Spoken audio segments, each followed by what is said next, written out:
À 15 km de Quimper, à 5 km de l'océan, se trouve un vieux village. Son histoire est liée aux navires des plus grandes marines du monde, à un Irlandais apportant sa religion, ou encore à des cultes druidiques. Ce village, resté figé dans le temps, se nomme Locronan.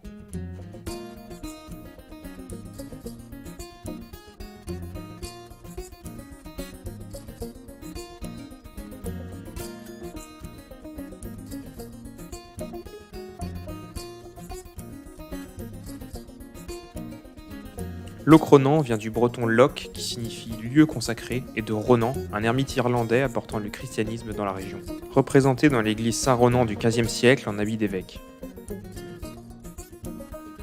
Avant l'arrivée de cet ermite irlandais entre le 7e et le 8e siècle, le bois du Névet et les alentours du village correspondaient à un haut lieu du culte druidique. La troménie, procession encore pratiquée de nos jours, puise ses racines dans cet héritage païen transmis sur au moins un millénaire de génération en génération. Aujourd'hui encore, des habitants de la région viennent marcher les 12 km autour du village en costume traditionnel breton.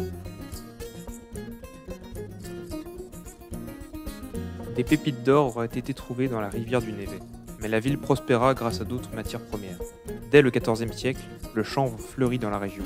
Cette plante permit la production de la toile à voile, dont Locronan développa une industrie reconnue par sa rigueur, offrant des toiles d'une qualité supérieure. Ces toiles équipèrent la marine royale française, la Compagnie des Indes et même l'invincible armada espagnole.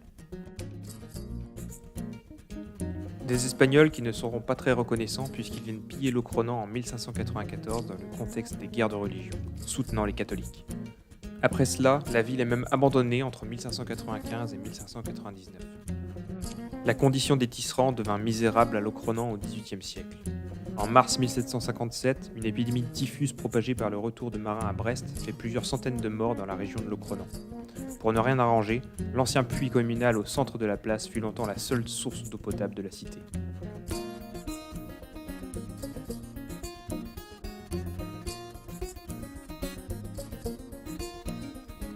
L'industrie de la toile qui apporta la prospérité vint ruiner le village au XIXe siècle avec le progrès technique de la mécanisation des bateaux par la machine à vapeur.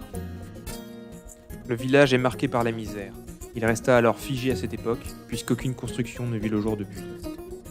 Plus de la moitié de la population s'est retrouvée à être mendiante. Les quelques voyageurs sont suppliés de donner une pièce aux femmes et enfants indigents. Paradoxalement, cette triste époque aida à faire connaître Locronan de nos jours. L'architecture unique de ces bâtiments attira des réalisateurs comme Jean-Pierre Jeunet ou Roman Polanski, impliquant un cercle vertueux de conservation du patrimoine, entretien des bâtiments, enterrement des fils électriques, etc. Dès 1920, la place tout entière fut classée. Locronan est gratifié du label des plus beaux villages de France. Aujourd'hui, Locronan vit du tourisme et est l'un des sites les plus visités de Bretagne, été comme hiver. 500 000 touristes français, espagnols et dans une moindre mesure anglais et allemands viennent découvrir chaque année poètes, artistes, musiciens, le dernier tisserand, goûter l'un des meilleurs kouign-amann et observer les vieilles pierres des 800 habitants de ce petit village.